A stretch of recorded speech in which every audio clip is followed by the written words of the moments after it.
Kalau dengar nama Saddam Hussein, yang langsung kebayang pasti sosok diktator yang kejam, suka perang, dan akhirnya digantung karena kejahatannya. Tapi ternyata, di balik citranya yang keras, Saddam juga punya sisi yang bikin kita mikir, ini seriusan? Yes, siapa sangka, ternyata Saddam Hussein adalah seorang penulis novel. Gak cuma satu loh, tapi sampai 4 novel dan beberapa puisi politik. Salah satunya berjudul Zabibah and the King. Sekilas emang kayak kisah cinta biasa antara raja dan rakyat jelata. Tapi diam-diam, novel itu punya pesan politik yang menyindir Amerika dan sekutunya.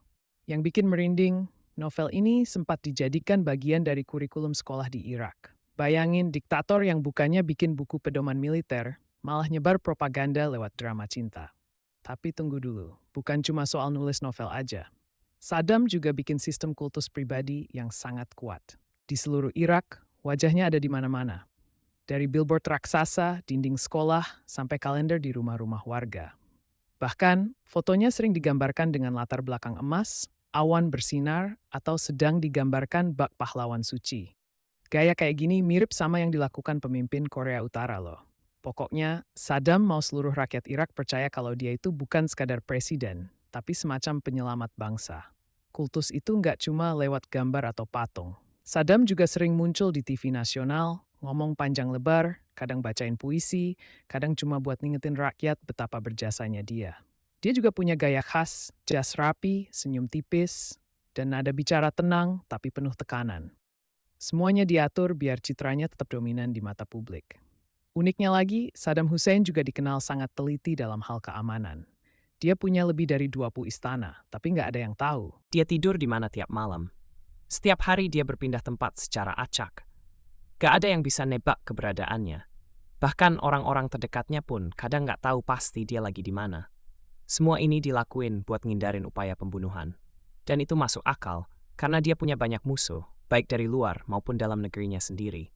Saddam juga sangat suka sejarah. Tapi, dalam versi dia sendiri, dia sering ngutip cerita-cerita masa kejayaan Arab kuno buat menguatkan posisinya. Bahkan dalam beberapa kesempatan, dia membandingkan dirinya dengan Nebukadnezar, Raja Babilonia terkenal yang juga memimpin wilayah Irak ribuan tahun lalu. Jadi, bukan cuma ngerasa pemimpin modern, Saddam juga pengen diakui sebagai simbol kejayaan masa lalu. Gak berhenti di situ, dia juga punya obsesi buat menghapus nama musuh-musuhnya secara literal. Kalau ada tokoh politik yang jatuh, Gak berhenti di situ, dia juga punya obsesi buat menghapus nama musuh-musuhnya secara literal. Kalau ada tokoh politik yang jatuh, gambar dan nama mereka bisa dihapus dari arsip, buku sejarah, bahkan foto bersama. Saddam pengen sejarah cuma mencatat dia dan dia dan dia lagi. Yang bikin tambah ironis, walau dikenal sebagai diktator kejam, Saddam Hussein juga pernah jadi ikon nasionalisme dan perlawanan terhadap Barat, terutama di mata sebagian masyarakat Arab. Makanya, setelah kematiannya, dia tetap punya pendukung fanatik, meskipun jejak kekejamannya nggak bisa disangkal. Jadi, di satu sisi, Saddam adalah simbol kekuasaan mutlak yang membungkam oposisi, memicu perang, dan menebar ketakutan. Tapi di sisi lain, dia juga seorang penulis, propagandis ulung, dan pemimpi besar yang pengen dikenang sebagai tokoh hebat dalam sejarah bangsanya.